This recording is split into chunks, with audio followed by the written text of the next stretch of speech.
estamos em Nanning, uma cidade aqui do sul da China, muito interessante. Ela é muito conhecida pelas suas paisagens naturais, né? Conhecida como a Cidade Verde.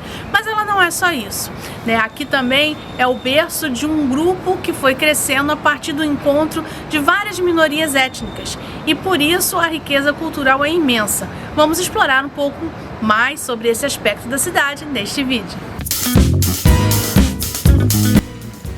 Nanning é a capital da região autônoma de Guangxi-Zhuang, uma área com uma história milenar e que é o lar de diversas minorias étnicas, sendo os Zhuang a maior delas. Por séculos, Nanning foi um importante centro comercial estratégico, influenciado por sua localização geográfica e pela diversidade de povos que aqui viveram. Vamos mergulhar nessas raízes profundas, explorando algumas das suas principais atrações e a vibrante vida local.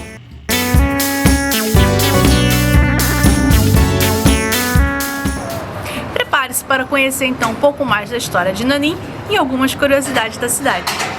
Chegamos em Nanning e fomos pro hotel, nos hospedamos. Nossa primeira saída, fomos logo, mergulhamos na verdade no mar de motinhas para chegar aqui nessa rua do mercado noturno. Para vocês terem uma ideia do que estamos falando, isso é um cruzamento na cidade de Nanning. Quer saber como é a experiência de atravessar uma rua assim? É pra já! E aí ainda tem que passar lá pro outro lado. Gente, como é que passa aqui? Vai passar, vai passar. Laura, para de olhar o telefone, segura ele firme e vambora.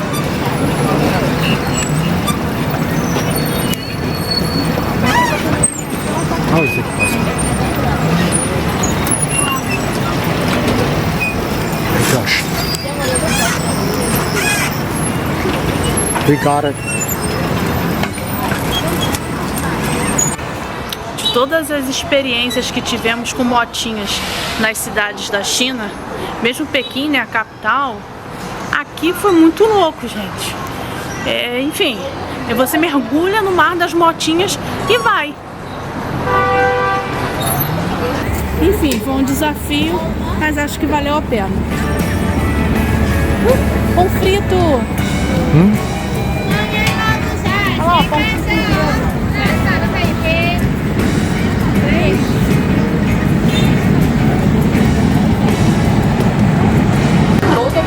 Essa é uma rua que à noite ela fecha para o trânsito e abre para o mercado noturno, né? O mercado de comidas variadas e comidas típicas da região. Vamos conhecer.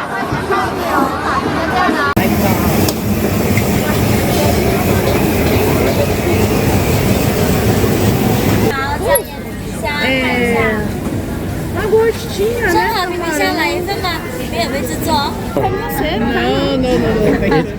It's fried. Frito, né? Fried. It's a fried, Yes. fried, and it's salted. Yes. Yeah, and so wow. It's okay. Okay. Massinha bonitinha.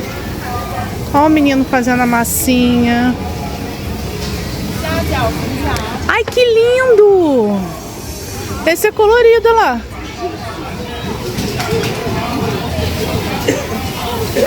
Labubus. Porquinho.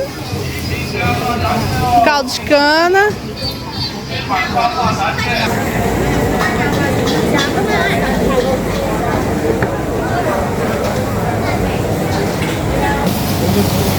Franguinho giratório.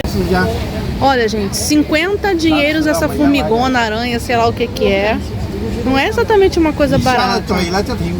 40, 50, 50, 30.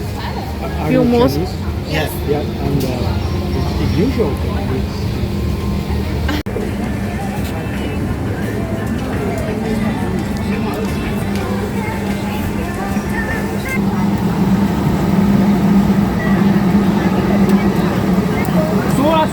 Bom, pessoal, conversando com uma chinesa aqui, a gente viu que essas comidas, né, de insetos não é uma coisa muito comum. Ela é cara E aí a menina foi dizendo que ela é de uma outra província e que lá não se come, que ela nem teria coragem de comer.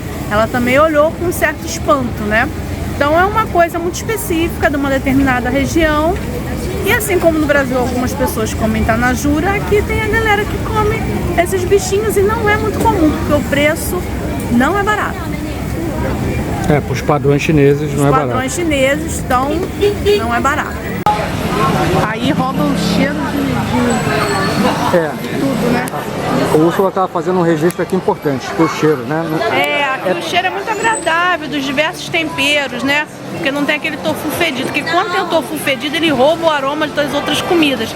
A gente consegue passar aí sentindo um cheirinho bom. Obviamente é tudo muito exótico, né? Mas se a gente se comportar um pouquinho como antropólogo, a gente vê que não tem nada de absurdo, né? É uma culinária, digamos assim, adaptada às condições culturais e ambientais locais, né? E diz muito respeito à capacidade do ser humano de se adaptar em qualquer parte do planeta, né? Ou seja, tem proteína, a gente se vira, né? Isso é muito legal. Na manhã do dia seguinte, pegamos o rumo da região central da cidade e as surpresas se renovaram.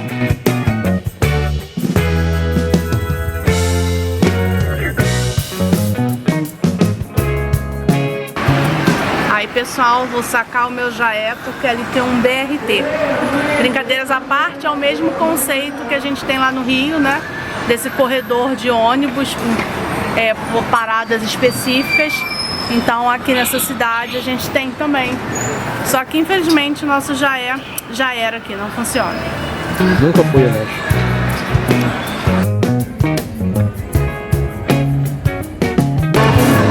Bom, gente, isso aqui é uma manhã vibrante aqui nessa praça. Nós temos já quatro grupos dançando músicas diferentes. A gente está justamente no meio desses quatro, tá uma loucura de sons, mas é mó barato.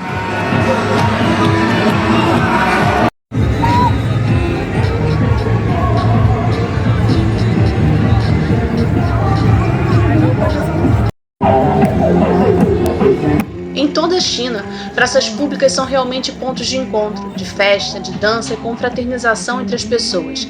Nanning não foi diferente. O que nos impressionou aqui é a escala e a diversidade.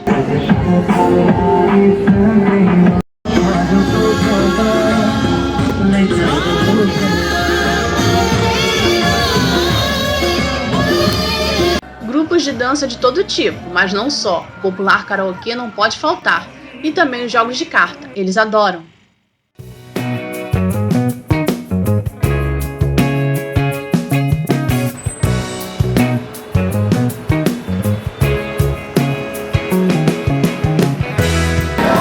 Partindo da praça de Nanning, tem toda uma cidade subterrânea, todo é um exagero, né? Mas uma parte da cidade subterrânea, né? E com indicações para outros pontos de interesse da cidade. E é o que a gente está fazendo agora, né? Descobrindo Nanning por baixo. Sem exagero, estamos falando de trechos inteiros subterrâneos.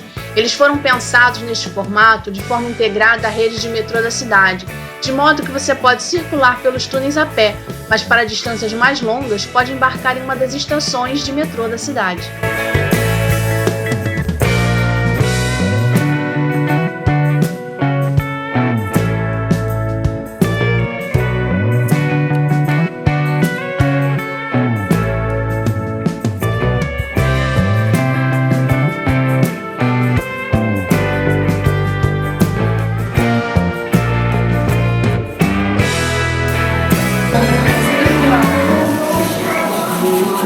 Afastamos bem de Macau, mas ainda estamos na região sul da China e até aqui em Nanning a gente continua vendo a presença do pastelzinho de nata. Qual a diferença? Em Macau, um desse aqui custava 10 dinheiros de lá. Aqui, 3 por 10 dinheiros. Então, à medida que você se afasta da zona de turismo, né, originária do doce, aí a coisa vai ficando mais barata. Vamos ver o sabor, né, se assemelha Pessoal de Belém, né? Desculpe, não é o mesmo gosto de vocês, mas...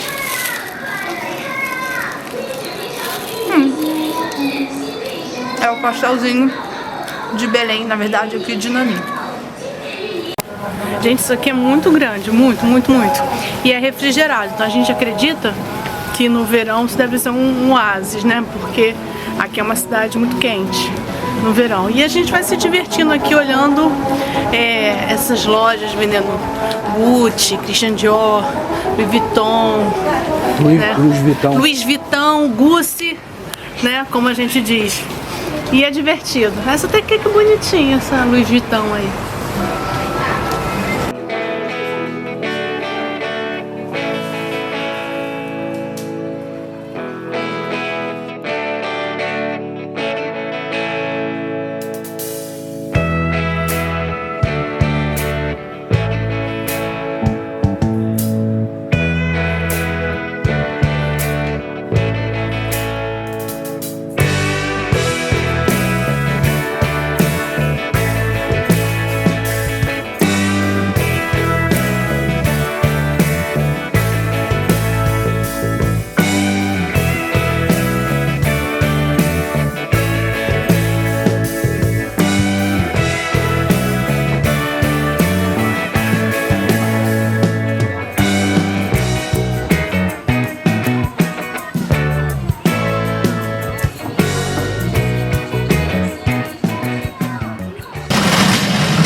De Nanim, super acessível de metrô, está a cidade antiga de Hangzhou.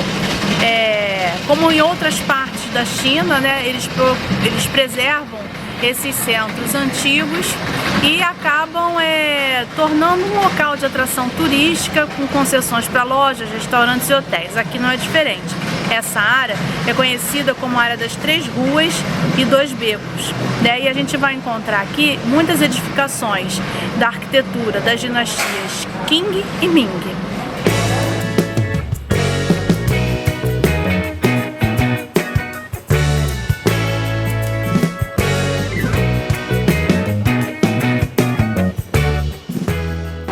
Esse é o portão da cidade de Guanxi, de 1602.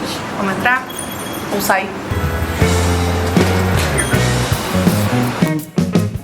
Em uma trajetória que remonta a mais de 1000 anos, essa região se constitui como um dos núcleos originários da cidade de Nanim. Aqui residiu a elite intelectual e política da região, que no início do século XX resistiria ao domínio imperial da dinastia Qing. Seja como for, as casas com pátios internos e telhados de telha preta não escondem a presença da dinastia Qing na região.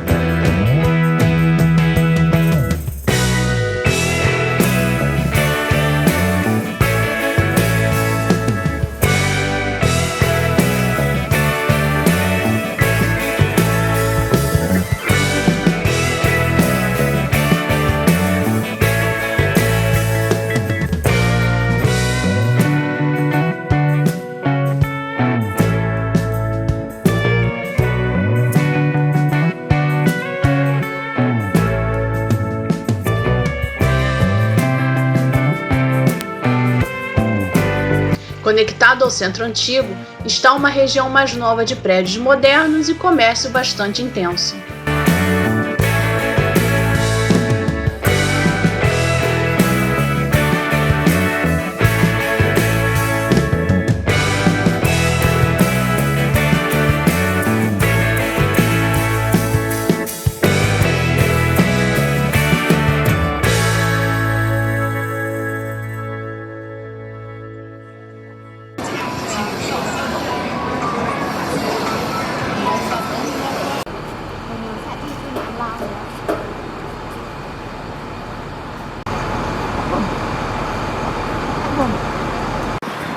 Bom, gente, como de costume, para a gente compreender um pouco a história da cidade, nós vamos visitar o Museu de Guanxi. Na verdade, esse museu ele não dá conta só da história daqui de Nanim, mas da região, da província, né? Porque Nanim é a capital da província de Guanxi. E a gente vai conhecer agora, mostrar um pouco para vocês e contar um pouco melhor essa história.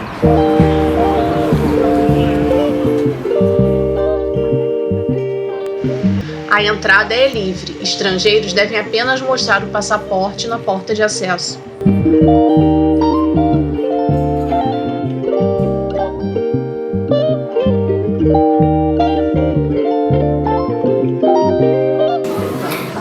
todos os outros museus que a gente visitou agora na China, né, que dão conta da história local, esse aqui também começa contando a partir dos vestígios arqueológicos mais antigos encontrados, né?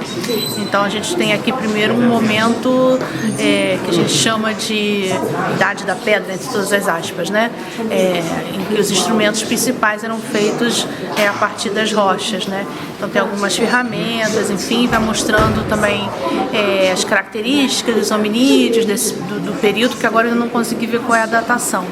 Mas enfim, é muito legal isso, a gente vê que eles começam a história lá, né, do comecinho mesmo.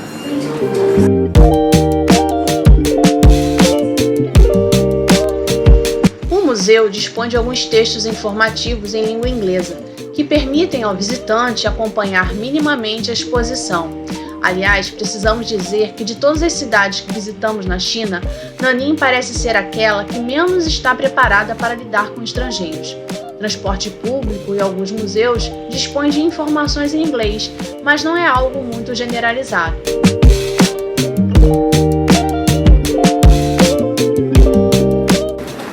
Bom, a exposição o tempo todo está dando uma ideia de harmonia entre os grupos étnicos na região, né? Considerando que o grupo Han é o maior.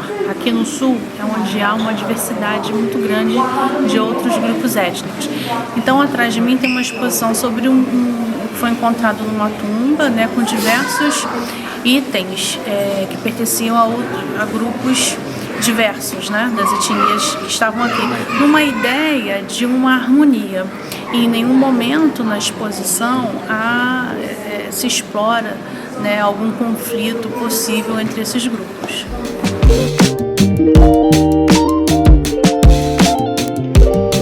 Um outro ponto digno de nota é a qualidade dos museus chineses, em geral muito bem organizados e com um uso muito inteligente e criativo das tecnologias.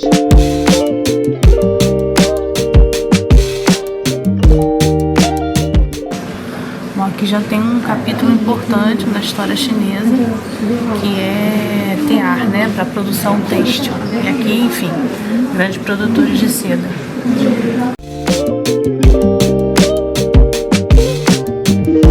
Vale lembrar que a seda foi por séculos item fundamental para a cultura e o comércio chineses. Fizemos um vídeo específico em que exploramos a chamada Rota da Seda. Tá no canal, dá uma olhadinha.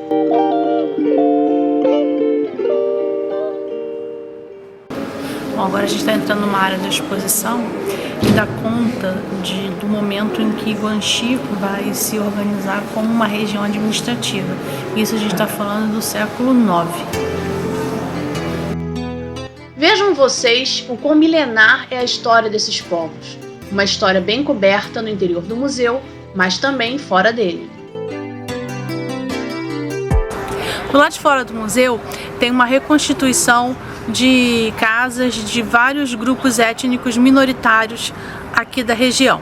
Essa área cênica foi criada em 1988 como parte, né, da exposição que dá conta realmente da história da região de Guangxi.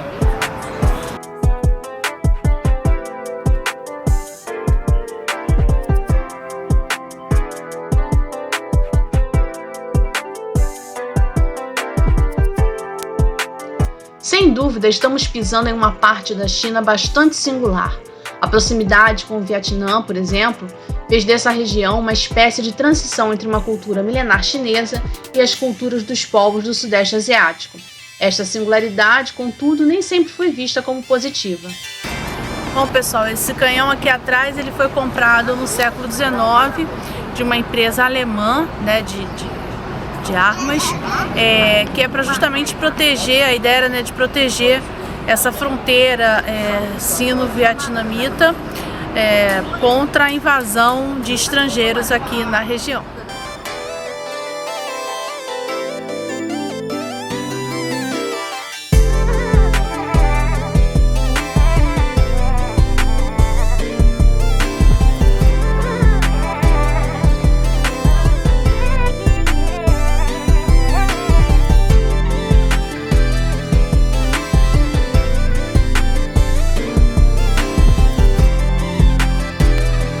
Já no final da tarde, precisamos reconhecer um tanto exaustos, seguimos em direção à parte mais frenética da cidade, justamente no fim do expediente de trabalho. E você já sabe o que isso significa por aqui, não é? Um mar de scooters e motos.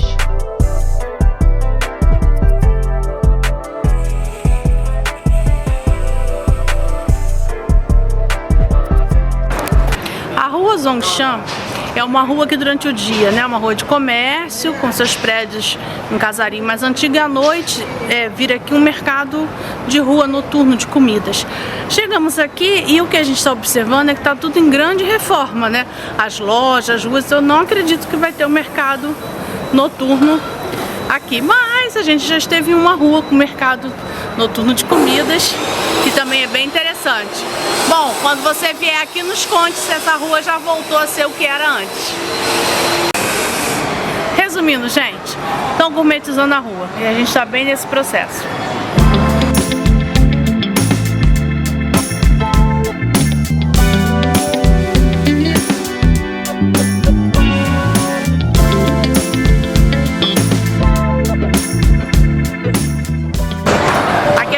Estátua, eu suponho que é de uma negociação comercial entre um ocidental, provavelmente um inglês, e um chinês, e aqui na mão dele tem o ábaco, né, para poder fazer as contas.